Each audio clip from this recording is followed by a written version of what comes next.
Hello all, welcome back to another new video of Learn with Bhavna. We are doing important question and answer for your MSO 004 June 25 exam. ना हमने last जो question किया था 8 question हमारे complete हो चुके हैं. हमने दोनों के ये 8th क्वेश्चन के जो दोनों पार्ट्स हैं हमने दोनों के बारे में डिस्कस किया. लास्ट क्वेश्चन में इंटर रिलेशनशिप हमने जाना, ग्लोबलाइजेशन, कल्चर एंड आइडेंटिटी जिसका एक बहुत बड़ा पार्ट होमोजेनाइजेशन एंड हाइब्रिडाइजेशन भी है regarding the cultures, right.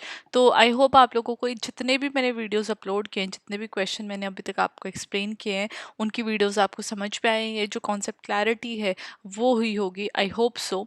And now we are starting question 9. Question 9 क्या है कि कॉलोनियल रूल ने कैसे शेप की sociological understanding of caste within India. जब हम कॉलोनियल रूल की बात करते हैं तो उन्होंने डेफिनेटली एक काफ़ी ज़्यादा रिसर्च वगैरह उन्होंने की थी सोसाइटी को समझने के लिए, इंडियन सोसाइटी को, ताकि वो बेटर तरीके से रूल कर सके. तो वहाँ पे जब उन्होंने एक अंडरस्टैंडिंग डेवलप की थी कास्ट की, कहीं ना कहीं वो जो अंडरस्टैंडिंग है लॉन्ग टाइम तक वही अंडरस्टैंडिंग कास्ट की विद इन इंडिया चलती आई है, या फिर हम उन्हीं की अंडरस्टैंडिंग से हम कास्ट को विद इन इंडिया देखते आए हैं. तो हम उसी अंडरस्टैंडिंग को जो कॉलोनियल रूल की थी रिगार्डिंग द कास्ट सिस्टम, उसी को इस क्वेश्चन में जानेंगे ना. जब हम कॉलोनियल पीरियड की बात करते हैं तो उसने बहुत इंपॉर्टेंट रोल प्ले किया मॉडर्न सोशियोलॉजिकल अंडरस्टैंडिंग को बिल्ड करने में, शेप करने में with in caste system in India. जो ब्रिटिश एडमिनिस्ट्रेटर्स थे, मिशनरीज थी, स्कॉलर्स थे, उन्होंने सिस्टमैटिकली कास्ट को स्टडी किया और उन्होंने डॉक्यूमेंट भी किया. बट जो उनकी इंटरप्रिटेशन थी, जो उनकी स्टडीज़ थी, वो कहीं ना कहीं उनके खुद का जो नज़रिया था उसके बेसिस के ऊपर बनी हुई थी. डेफिनेटली अगर हम किसी भी चीज़ को ऑब्जर्व कर रहे हैं, अगर आप अपनी और मेरी भी बात करते हो, तो अगर हम किसी भी चीज़ को ऑब्जर्व कर रहे हैं, हम कहीं ना कहीं जो हमारी थॉट है, जो हमारी पर्सपेक्टिव है, उस नज़रिए से या हमारी थॉट या पर्सपेक्टिव की अंडरस्टैंडिंग से हम चीज़ों को देखेंगे. तो ऐसा ही ब्रिटिशर्स ने किया था. उन्होंने अपने नज़रिए से, अपनी अंडरस्टैंडिंग से, जो उनका पॉलिटिकल इंटरेस्ट था, जो उनकी अजम्पशंस थी, जो उनकी धारणाएं थी, उस तरीके से उन्होंने कास्ट को समझा एंड जो उनकी समझ थी उसको देन उन्होंने डॉक्यूमेंट किया.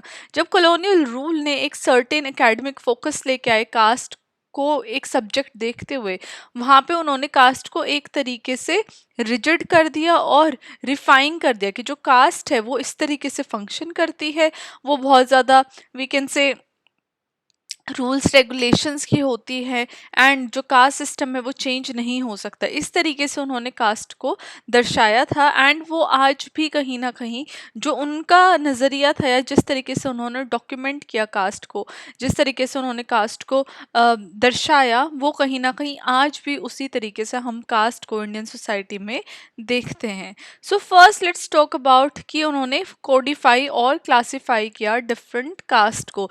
तो ब्रिटिश ने इंडियन सोसाइटी को एक स्टैटिक तौर पे देखा, मतलब कि जो उन्होंने देखा कि जो इंडियन सोसाइटी है वो एक पर्टिकुलर तरीके से फंक्शन करती है, वर्क करती है, उसके अंदर कोई भी चेंजेस आना बहुत ज़्यादा मुश्किल है. तो ये ब्रिटिशर्स का व्यू था. वो कह रहे थे कि जो इंडियन सोसाइटी है वो हायरार्किकल है, मतलब कि वहाँ पे डिविजन है लोगों की, एंड वो जो डिविजन है, वो जो हायरार्की बनी हुई है, वो मेनली कास्ट सिस्टम की वजह से बनी हुई है.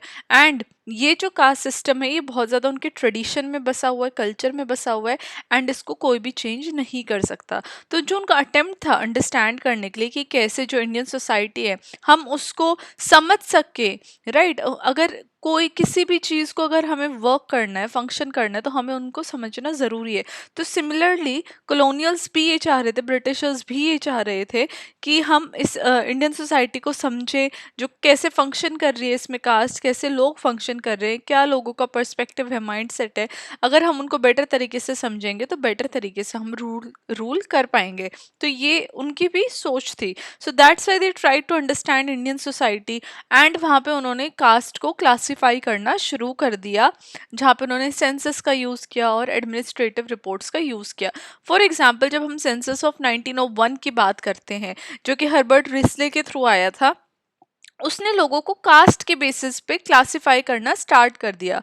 तो उस टाइम पे ये होता था कि जो अगर कास्ट इतनी भी ज़्यादा स्ट्रॉन्ग नहीं थी या कास्ट सिस्टम की इतनी भी ज़्यादा इंपॉर्टेंस नहीं थी इंडियन सोसाइटी में, तो वहाँ पे भी लोगों ने जोर डालना शुरू कर दिया अपने दिमाग पे कि हम किस कास्ट से बिलोंग करते हैं, हमारी क्या कास्ट है। तो वहाँ पे जो कास्ट बाउंड्रीज थी और भी ज़्यादा स्ट्रॉन्ग हो गई, क्योंकि सेंसस के अंदर लोगों को अपने आप को एक ना एक कास्ट में बताना ही था, अपने आप को एक ना एक कास्ट डिवीजन में डालना ही था। तो ये जो डिवीजन थी कास्ट की थ्रू सेंसस, ये और भी ज़्यादा स्ट्रॉन्ग हो गई। वो जो बाउंड्रीज थी कास्ट की वो और भी ज़्यादा वी कैन से मजबूत हो गई, एंड लोगों को जो क्लासिफिकेशन थी, डिवीजन थी, वो और भी ज़्यादा हमें देखने को मिली through census, through Britishers. Now अब यहाँ पे वो अपने आप को कास्ट के अकॉर्डिंग डिवाइड कर रहे थे, रेशियल थ्योरीज आ रही थी, जो जहाँ पे आर्यन थे वो सुपीरियर थे, मतलब कि जो ब्राह्मण क्षत्रिय थे वो सुपीरियर थे, वहीं पे जो शूद्र थे द्रविडियन इन्फीरियोरिटी हमें देखने को मिले, जो शूद्र थे उनको इन्फीरियर दर्शाया गया। एंड जब रेशियल थ्योरीज की हम बात करते हैं तो यहाँ पे देख सकते हैं कि जो आर्यंस होते हैं बेसिकली जो थोड़े से बेटर स्किन्ड है, राइट, जो थोड़े से ब्रिटिश एंड फेयर साइड पे हैं, उनको सुपीरियर माना गया एंड उनको देन सुपीरियर कास्ट में भी डाला गया। सिमिलरली जो थोड़े से ब्लैक थे या फिर जो थोड़े से डार्क स्किन कॉम्प्लेक्शन के थे उनको लोअर कास्ट में डाल दिया गया, उनको इन्फीरियर दर्शाया गया। तो ये भी एक जो कलर का और कास्ट का जो रिलेशन था ना, ये भी हमें देखने को मिला during Britishers, during the census, right. अब रिस्ले ने फेमसली नेजल इंडेक्स मेजरमेंट को यूज किया रेशियल और कास्ट डिस्टिंक्शन को जस्टिफाई करने के लिए, जहाँ पे उन्होंने सूडो साइंटिफिक रेसिज्म का यूज किया उस टाइम पे जब उन्होंने डिवाइड किया।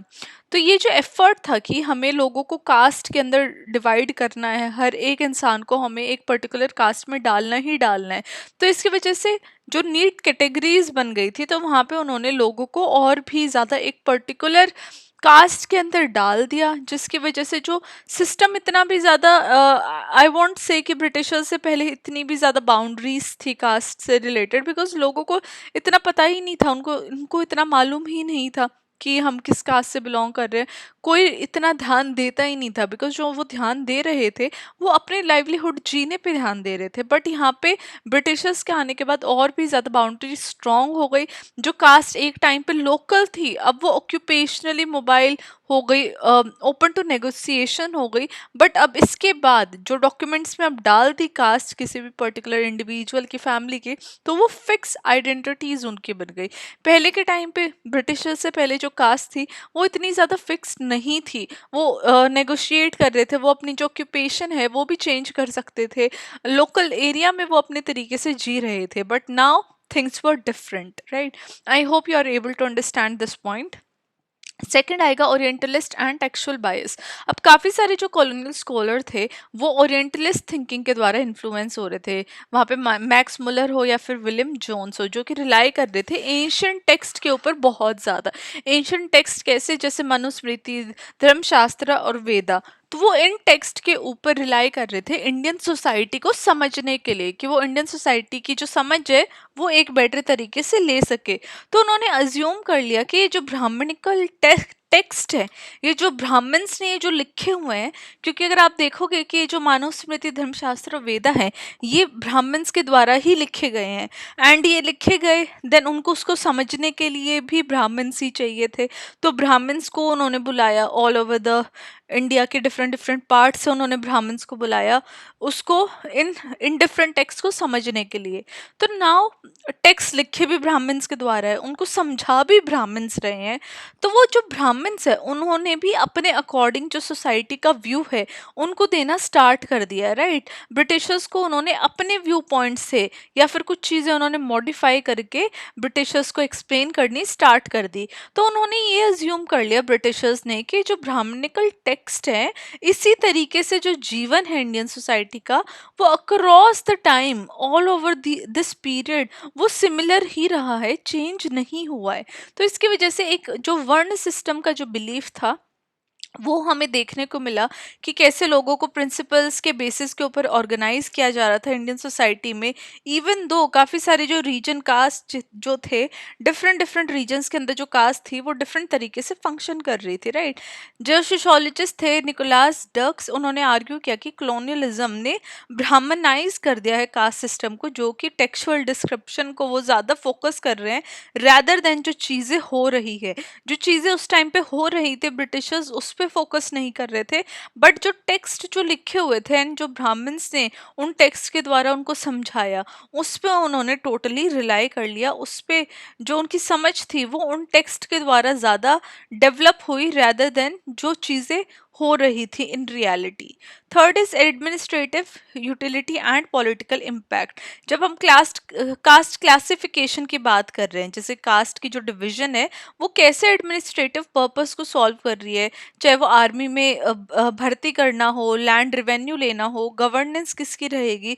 तो ब्रिटिशर्स ने यहाँ पे भी कास्ट को ही यूज़ किया एक तरीके से सोसाइटी को डिवाइड करने में, और अच्छे तरीके से, ताकि अगर इंडियन लोग जो हैं अगर हम उनको डिवाइड कर देंगे कास्ट के बेसिस पे तो एक डिवीजन सोसाइटी में क्रिएट हो जाएगी एंड हम उन पे और अच्छे तरीके से राज कर पाएंगे। तो ये जो मेंटालिटी थी ये ब्रिटिशर्स की उस टाइम पे, इस तरीके की मेंटालिटी की वजह से वो और भी ज़्यादा इफेक्टिवली रूल कर पा रहे थे, जहाँ पे वो कुछ ग्रुप्स को ज़्यादा फेवर कर रहे थे, दूसरों को नहीं फेवर कर रहे थे। एंड वो उन्हीं ग्रुप्स को फेवर कर रहे थे जहाँ पे उनको लग रहा था कि this group will also favour us and इससे हमें बेनिफिट होगा। फॉर एग्जाम्पल जब मार्शल रेसेस, राजपूत और सिख्स की जब रिक्रूटमेंट हो रही थी ब्रिटिश इंडियन आर्मी में, तो वो जो रिक्रूटमेंट थी वो कास्ट बेस्ड ही थी।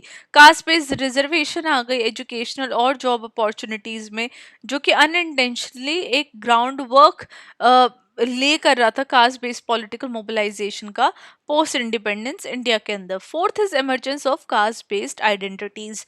अब आयरॉनिकली देखा जाए तो जो कॉलोनियल क्लासिफिकेशन था उसकी वजह से नई कास्ट आइडेंटिटीज भी निकल के आ रही थी।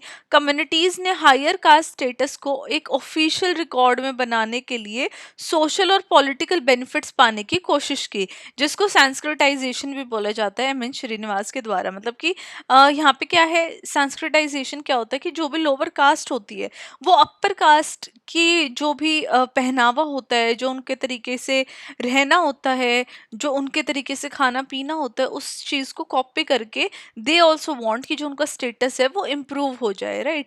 तो यहाँ पे लोअर कास्ट ने ये करना शुरू कर दिया था that they were trying to behave as upper caste, right, ताकि रिकॉर्ड में वो अपने आप को अपर कास्ट शो कर सके एंड देन लेटर ऑन जो उनकी जनरेशन, अपकमिंग जनरेशन है, वो अपर कास्ट वाली जो बेनिफिट्स हैं वो उठा सके। अब यहाँ पे काफ़ी सारी मूवमेंट्स हमें देखने को मिली यादव, मराठा एंड जाट असर्शन की, जो कि कॉलोनियल पीरियड में पार्टली शेप हुई थी कॉलोनियल नीड के द्वारा, जहाँ पे वो अपने आप को डॉक्यूमेंट करवा रहे थे एंड अपनी कास्ट को रैंक भी करवा रहे थे ना। इससे सोशोलॉजिकल डिस्कोर्स के ऊपर क्या इम्पैक्ट देखने को मिला। अब कॉलोनियल इंटरप्रिटेशंस हो रही हैं जो कि early Indian sociologist G S घुरे के द्वारा इन्फ्लुएंस थी, जो कि फोकस कर रहे थे टेक्सुअल और ब्राह्मणिकल अंडरस्टैंडिंग ऑफ कास्ट पे। अब लेटर स्कॉलर्स जो आए, एम एन श्रीनिवास, लुई दुमोंट और एंद्रे बेते, उन्होंने एक क्रिटिकल रीवैल्यूएशन किया फिर से कि कैसे कास्ट फंक्शन कर रही है। वो फील्ड वर्क को लेके आए रैदर देन सिर्फ बुक्स के ऊपर जाने के बजाय। अब वो देखना चाह रहे थे कि क्या जो रियलिटी में जो लिखा हुआ है, is it the same, is it how the caste is working within India. तो इस तरीके से जो फील्ड वर्क आया, उस फील्ड वर्क से हमें समझ में आया to see the reality that how caste is functioning within India.